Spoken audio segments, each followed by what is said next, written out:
Om Swastiastu, perkenalkan nama saya Cokorda Gede Raditya Putra Witrananda, NPM 038 dari kelompok 1 Manajemen Pemasaran Lanjutan. Saya di sini akan menjawab soal nomor 1, yaitu apa saja karakteristik produk dan bagaimana pemasar mengklasifikasikan produk.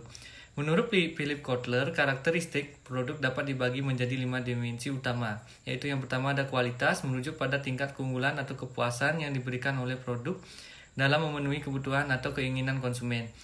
Yang kedua ada fitur produk mencakup atribut-atribut yang menambah nilai bagi konsumen seperti desain, fungsionalitas, dan kinerja. Yang ketiga ada keuntungan. Produk harus memberikan manfaat yang dapat dinikmati oleh konsumen baik secara langsung maupun tidak langsung, seperti menghemat waktu, uang, atau memberikan kesenangan. Yang keempat ada branding. Merek atau merek dagang adalah bagian penting dari karakteristik produk yang mempengaruhi persepsi konsumen terhadap kualitas dan nilai produk. Yang kelima ada penampilan. Penampilan fisik produk termasuk kemasan dan label juga merupakan faktor penting dalam menarik minat konsumen dan mempengaruhi keputusan pembelian. Selanjutnya, cara pemasar mengklasifikasikan produk. Mengklasifikasikan produk berdasarkan kriteria seperti tingkat tanggung jawab pembelian, sifat produk, dan kegunaan produk. Berdasarkan kerangka tersebut, produk dapat dikelompokkan menjadi 2 kategori utama. Yang pertama ada produk konsumen. Produk yang dibeli oleh individu atau keluarga untuk penggunaan pribadi. Produk konsumen dapat dibagi menjadi 3 subkategori, barang yang bertahan lama, barang yang habis dipakai, dan layanan. Yang kedua ada produk bisnis. Produk yang dibeli oleh organisasi atau perusahaan untuk digunakan dalam operasional mereka atau untuk menghasilkan barang dan jasa lainnya. Produk bisnis juga dapat dibagi menjadi 3 subkategori, barang pertanian, bahan baku, barang modal, dan suku cadang, dan aksesoris. Sekian jawaban yang bisa saya berikan. Soal selanjutnya akan dijelaskan oleh rekan saya. Om Swastiastu. Perkenalkan, nama saya Imadi Aludi Putra, NPM 20 21 321 22053. Di sini saya akan menjawab soal pertanyaan nomor 2, yaitu bagaimana perusahaan dapat mendiferensikan produk. Perusahaan dapat mendiferensikan produknya dengan mengubah tema, warna, bentuk, bahan, atau layanan sesuai dengan kebutuhan dan preferensi konsumen. Diferensiasi produk adalah strategi untuk menciptakan perbedaan unik dan bernilai bagi konsumen, membangun loyalitas pelayanan, dan meningkatkan pasang pasar. Dalam menjual sebuah produk diperlukan nilai diferensiasi agar berbeda dari produk serupa atau kompetitor bisnis. Dengan adanya perbedaan tersebut, kita bisa memiliki produk yang lebih unik dan menarik sehingga strategi pemasaran bisa berjalan lebih lancar. Diferensi produk adalah kegiatan modifikasi produk agar lebih menarik. Perubahan yang dilakukan adalah merubah karakter produk tersebut. Untuk membuatnya, kita perlu penelitian pasar yang cukup serius agar bisa berbeda, dan diperlukan juga pengetahuan tentang produk pesaing. Dengan penelitian pasar, diharapkan produk yang telah dimodifikasi bisa lebih bermanfaat untuk konsumen sehingga banyak yang akan lebih tertarik. Sekian dari jawaban saya ucapkan terima kasih. Saya Niputu Intan Citra Maharani dengan MPM akhir 289 akan menjawab pertanyaan nomor 3, yaitu mengapa desain produk penting dan faktor apa saja yang mempengaruhi desain yang baik. Desain produk bukan hanya tentang estetika, tetapi juga tentang menciptakan produk yang mampu memenuhi kebutuhan pengguna dan bersaing di pasar. Ini juga berperan dalam meningkatkan efisiensi produksi dan mengurangi biaya produksi jangka panjang. Desain produk adalah pondasi kesuksesan produk dalam pasar yang semakin kompetitif, dan bukan hanya tentang penampilan, tetapi juga tentang kenyamanan pengguna, fungsionalitas, dan inovasi. Investasi dalam desain produk yang baik dapat membawa keuntungan yang besar dalam jangka panjang dan membantu membangun reputasi merek yang kuat. Dan ada beberapa faktor yang mempengaruhi desain yang baik. Yang pertama, ada fungsi dan tujuan produk. Dalam memproduksi suatu produk, kita harus memahami fungsi dan kegunaan produk itu sendiri. Dan bisa kita lakukan dengan cara meneliti dari berbagai sumber. Dan yang kedua, ada standar dan spesifikasi desain.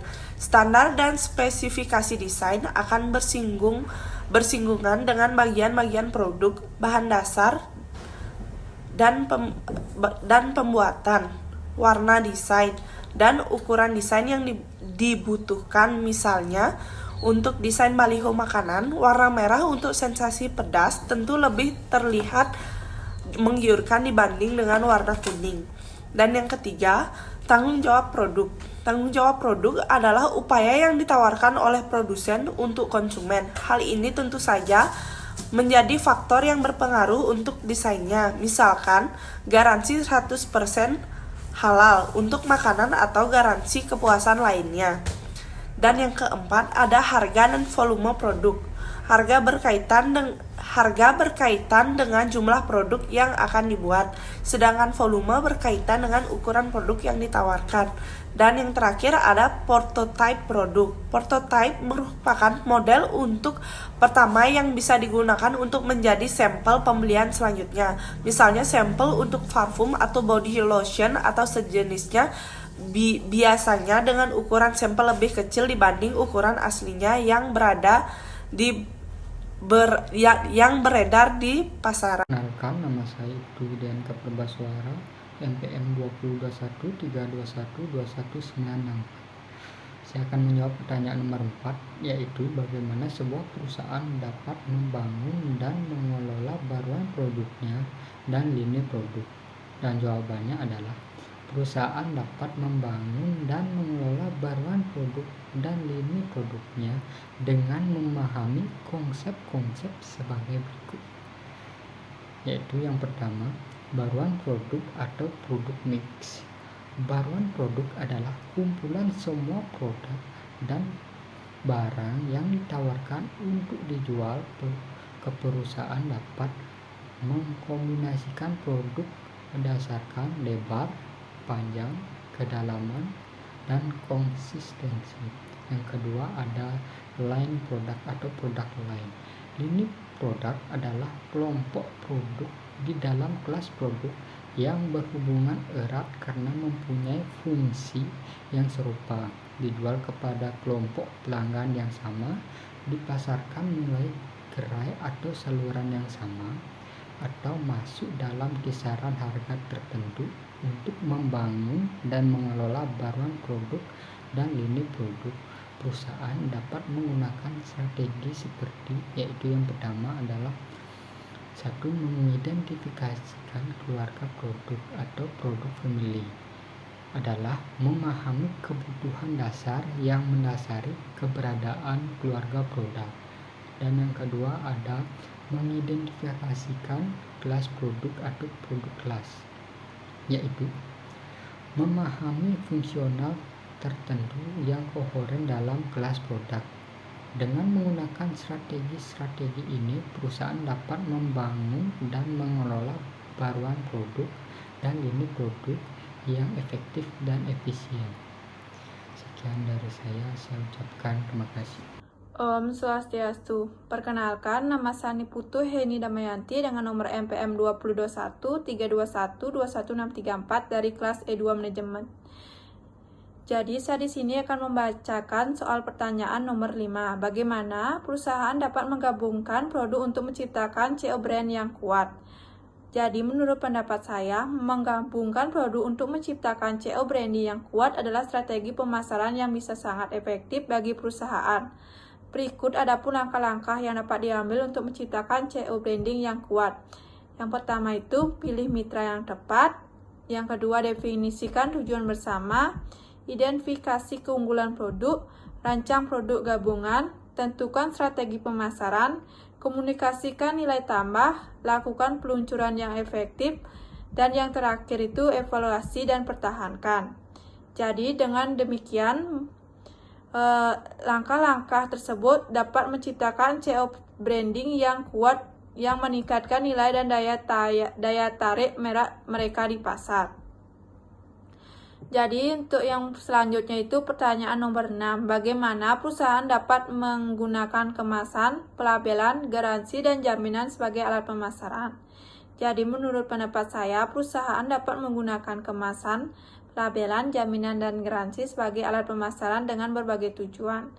Kemasan dapat mengubah calon pembeli untuk membeli atau meninggalkan produk, memiliki daya tarik perhatian pembeli, mampu menjelaskan fitur produk, menciptakan keyakinan di pemikiran konsumen, dan memberi kesan yang menyenangkan. Pelabelan dapat memberikan identifikasi produk, menunjukkan jelas produk, dan memberikan informasi penjelasan terkait produk. Jaminan dan garansi dapat menjadi wadah promosi pemasaran bagi konsumen dan calon konsumen, membuat mereka tertarik untuk membeli produk yang ditawarkan dan menimbulkan kepercayaan pembeli terhadap produk. Jadi, sekian pemaparan jawaban manajemen pemasaran lanjutan kelompok 1. Jika ada salah kata, saya mohon maaf. Saya tutup dengan Parama Santi. Om Santi Santi Santi Om.